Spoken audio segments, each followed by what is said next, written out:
all my niggas, screaming free all my brothers. We ain't never choosing sides, we gon' slide for each other. Hey y'all, it's your girl Allison. On this episode of The Voice, we are interviewing a young lady by the name of Kay, telling us about her time being incarcerated.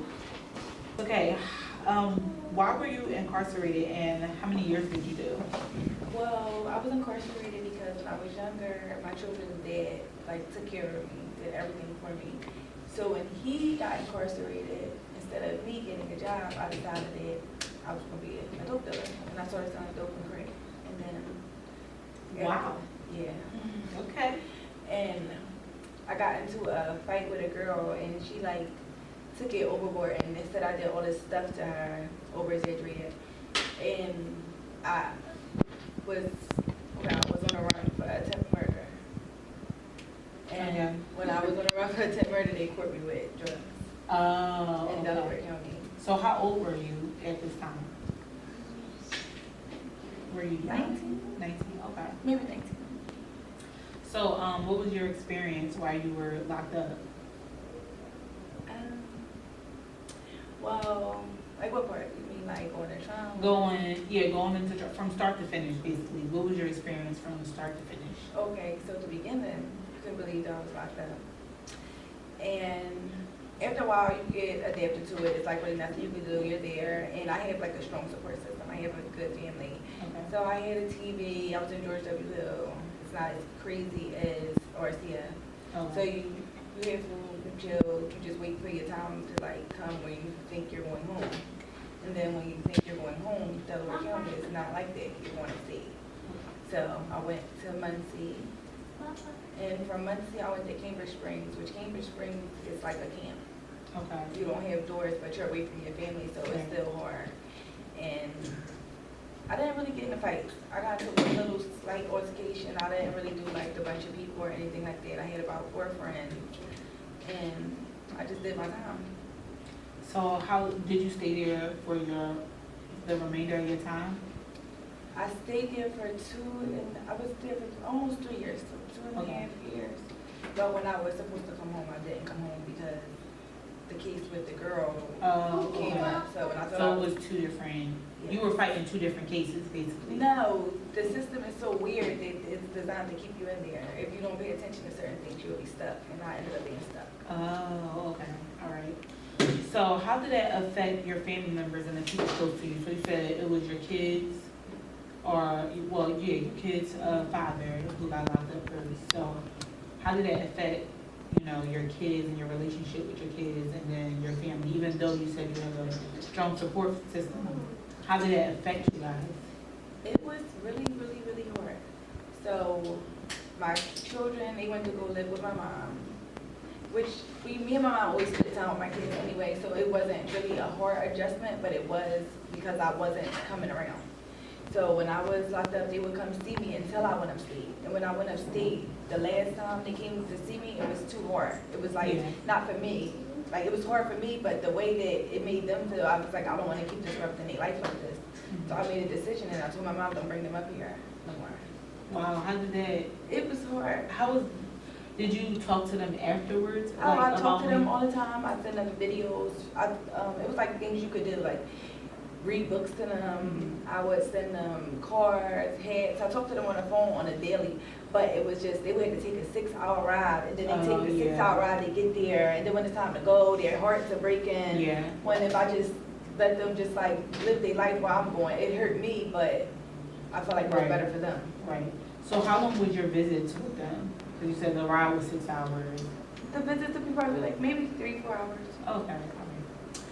So how has your mindset shifted from then to now?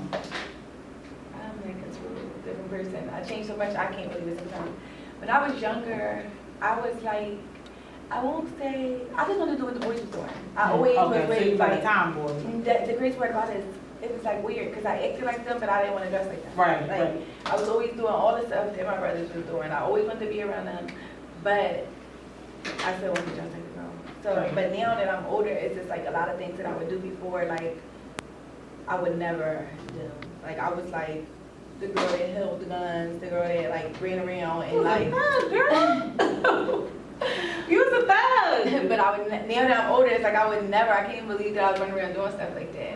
Right. Yeah, like, Right, so how do you think your mom and your kids' mind state was from then until now dealing with that?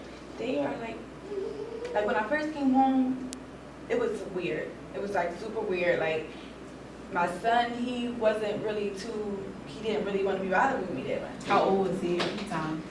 When I came home, I believe he was maybe 5 or 6. Okay. But when I first came home, it was like, where you been at? You talking about you Right. in college and you Is ain't he never the come back. oldest? Yes, but the Okay. crazy thing is my daughter, she never wanted to not be around me. When I thought it was going to be the other way around. Right. But like going to jail, you lose a lot. I lost my Yeah. grandfather when I was in jail. Wow. You lose a lot. You're away from your family, you're away from the people that care about you, you're away from your siblings. Jail is like not a joke. Right. So, was it hard for you once you were released from prison, and how has life been since you been released? Honestly, when I first came home, it really wasn't that hard. I had a boyfriend. Okay. And Was it the same boyfriend?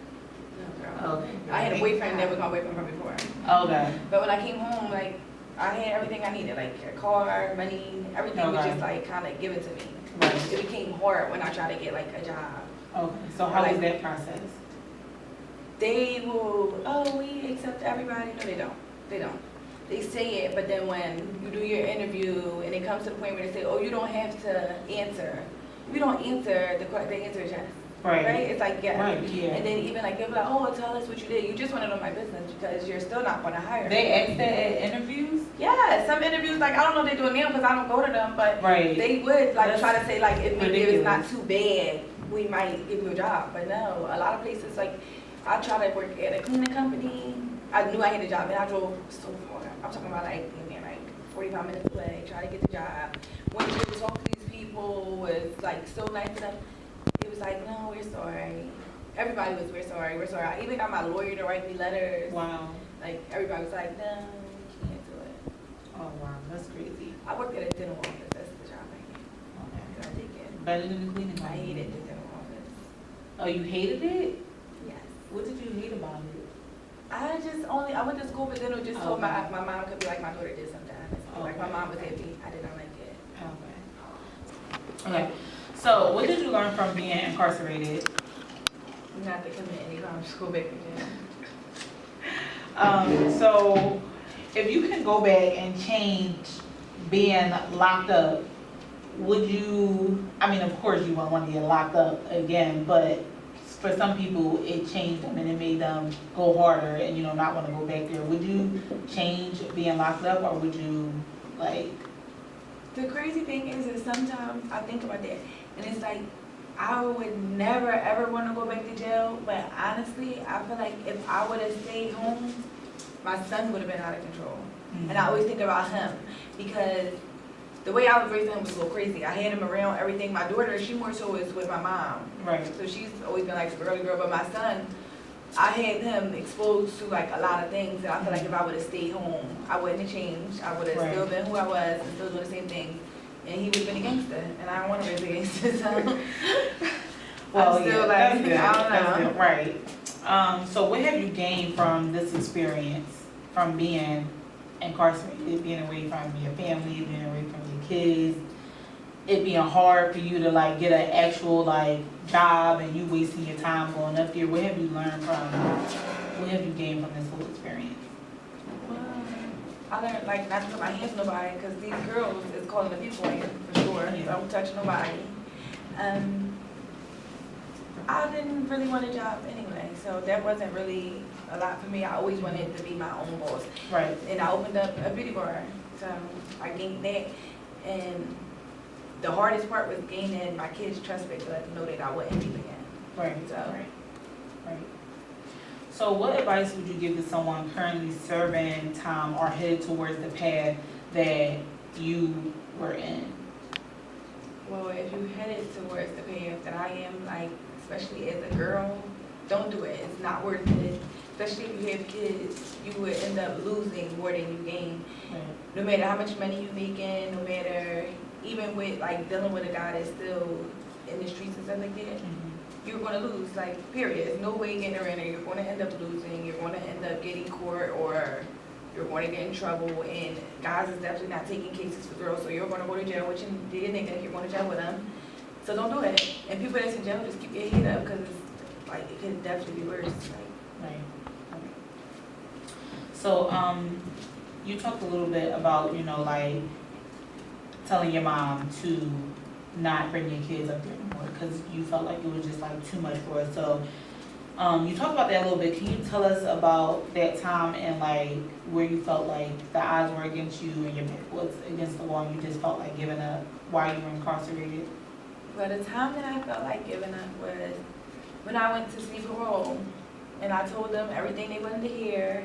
The people made me feel like they were going to approve me to go home, and they sent me a green sheet that said parole denied because you have another case in Philadelphia.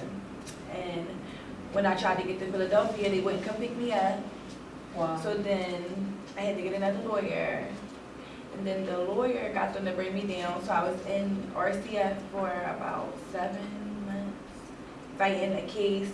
And the girl came to court and like said, So now you fighting the case that got you basically locked initially up. in trouble. Yeah, so the fight case, so the whole time before that, this was the drug case. Right. And then when you thought you was gonna get on parole for the drug case, they came back and said, oh, well, you got this fighting case. Right. And so how many years or months apart was that whole situation? Was it like years later and the girl came back and I was like, supposed to come home a year. I was supposed to do a year of state.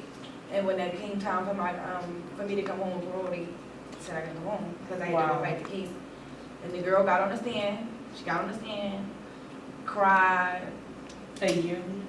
No. This was like, it took me about probably 5 months after that to still get down to Philly because Philly wouldn't pick me up. Oh, okay. So they were trying to make me mix out, which meant I would stay there for 3 years, and then when it was time for me to get out, then I would go to Philadelphia. But it didn't work like that because I had to get a paid lawyer. So the lawyer got me down there, the girl got on the stand, cried, over-exaggerated, made it like, oh, this is just worse than ever happened to me. And then they offered me 5 to 10. And I was Years? like, yeah, and I was like, okay. You said what? Yeah, because I was like, I'm almost at 3. I'm like, if I'm almost at 3, I'd take the 5 and then I get out. So my lawyer was like, no, 5 more years in the jail. I said, oh, they wanted to give me that. I'm going to trial. Whatever they want to do, we want to do it because I'm not taking 5 years. I thought it meant like, 5 together. It was stressful, but I was like, all right, I did this time, I could do it. So it wasn't they weren't including the years that you already did. It was, okay. Yeah, so I was like, no. I was like, I'll just go ahead and give it to me because I'm going to go to trial. Right. I had Judge Means, the best judge, and everybody knows that. He's the godfather. He gave me, he actually didn't believe her. She was lying. She was over-exaggerating. She was saying all this stuff. She said that I caused her to have a miscarriage. Once she started lying, that's where she messed up. And then I wound up winning the case, and then I went back upstate, and I came home. Okay. All right. So now that you're released, and it's been a while, how many years has it been since you've been released? 2012. Okay. So yeah, it's been a while. So now that you're released, what are you doing to make sure you never go down that path again? Like, I know you said you ain't even plucking nobody. I don't pluck people unless they pluck me. Don't even do that, child. If they pluck me, I pluck them back. But if they don't pluck me, I don't pluck them. So what else are you doing to prevent you from going down that path and being in the same situation that you were in, and to basically not tarnish your brand because now you have a beauty bar. You have, not only are you making sure you don't go down that path again for your kids, but now that you have a brand. Right. I just try to stay focused on what I want out of life. The reason I started selling drugs and stuff was because I didn't really want a normal life. I didn't want to be stuck in the hood. Mm-hmm. So I just try to focus myself on I'm trying to get out. I'm trying to get out the bed. I don't want to be stuck. So I just try to push myself every day, even when I get tired or stressed out or don't want to do it. I just make myself, because there's been times where even with the beauty bar where I'll be like, I'm just about to stop doing this. Because this was not something that happened as fast as I wanted to. Mm-hmm. But I just always just push myself. Because I know that if I go this way, the money might come in fast. Right. But I know for sure I'm going to end up going back to jail because people gonna tell on you. Right. It's just, that's how it works. People's gonna tell on your friends, whoever. You can't do nothing. So you might as well just do the right thing. So can't nobody tell on you. Right. You don't gotta worry about getting in trouble. Right. That's what you just. Well, that's good. Thank you for coming to talk to us. We appreciate it. Thanks for telling your story. We wish you all the best. So, yeah, thank you. Thank you, fam. And it was nice meeting you too. You too. We had a good conversation. Yes, connect some more. Right. So yeah, thank you. Oh, and tell the people, where they can find a beauty bar at and Yes, all High that. Maintenance Beauty Bar. We are located in West Philadelphia. We offer hair, makeup, lashes, and we will soon offer, no, I'm not gonna say that. But we offer a lot of things, and just hit us up at highmaintenancebeautybar.com. All right, thank you. Thank you. When niggas fishing for a life, catch a body for the summer. Hold it down on my niggas, screaming free all my brothers. We ain't never choosing sides, we gon' slide for each other. Take it like